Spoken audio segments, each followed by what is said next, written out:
ou bien les Chinois ont changé de politique commerciale, ou bien ils ont fait une erreur d'appréciation.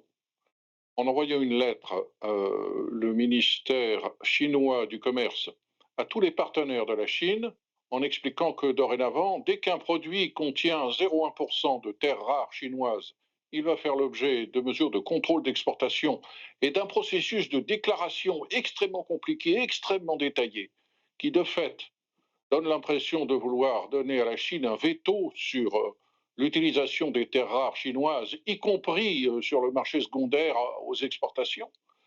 Il y a un changement de politique commerciale de la Chine qui est jugé inacceptable par les États-Unis. Curieusement, les Européens sont silencieux. Et qui a déclenché une violente colère de la part du président Trump qui promet maintenant, si ce changement de politique se vérifie, d'ici le 1er novembre, d'imposer une forte augmentation de droits de douane de 100%. Ou alors c'est une erreur d'appréciation de bureaucrates chinois.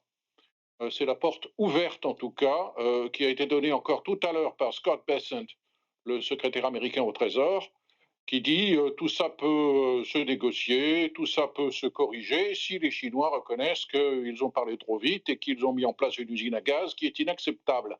Cela dit, je dis usine à gaz, mais lui, il emploie une autre formule qui nous montre bien que Scott Bessent, qui est un homme calme, qui est un homme posé, qui est un homme très diplomate et très prudent, n'est pas du tout content et qu'il partage la colère du président Trump, puisque Scott Bessent tout à l'heure a dit les Chinois ont pointé un bazooka sur la chaîne d'approvisionnement industriel de tous les pays du monde. C'est inacceptable. Nous allons procéder à une rapide consultation à Washington en ce moment, où se tiennent les réunions annuelles de la Banque mondiale et du FMI, avec nos alliés pour dégager une position commune et faire comprendre à Pékin que cette position est inacceptable. Ce que redoutent en particulier les Américains, c'est que la Chine, par une sorte de porte dérobée, introduise des contrôles aux exportations qui, par exemple, rendront impossible à l'industrie européenne de fabriquer des armes pour les livrer à l'Ukraine. Cette affaire de contrôle des terres rares va très très loin.